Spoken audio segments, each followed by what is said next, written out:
السلام علیکم ورحمۃ اللہ وبرکاتہ۔ بچہ اپنی ماں کے ساتھ دکان میں داخل ہوا۔ دکاندار نے بچے کی طرف دیکھا تو وہ اسے بہت ہی پیارا لگا۔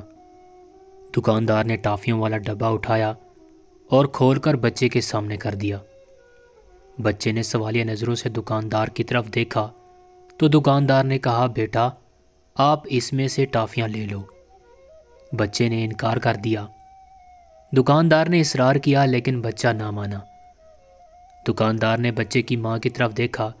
ماں نے اپنے بیٹے کو ٹافیاں لینے کا کہا لیکن اس نے نفی میں سر ہلا دیا۔ اب دکاندار کے ساتھ ساتھ ماں بھی حیران ہو گئی کہ بچہ ٹافیاں کیوں نہیں لے رہا۔ آخر دکاندار نے خود ڈبہ میں مٹھی بھر کے ٹافیاں نکالی اور ہاتھ بچے کی طرف بڑھایا۔ بچے نے فوراً ہی ٹافیاں لے لی اور خوش ہو گیا۔ گھر آ کر ماں نے بچے سے پوچھا کہ کیا وجہ تھی کہ تم نے پہلے ٹافیاں نہیں لیں، پھر جب دکاندار خود نکال کر دیں تو لے لیں۔ بچے نے مسکرا کر کہا کہ پہلے دکاندار مجھے ڈبے میں سے ٹافیاں نکالنے کو کہہ رہا تھا اور میری مٹھی میں کم ٹافیاں آتی، لیکن جب دکاندار نے خود مٹھی بھری تو اس کا ہاتھ بڑا ہونے کی وجہ سے ٹافیاں زیادہ آئیں، تو اس لیے میں نے لے لی۔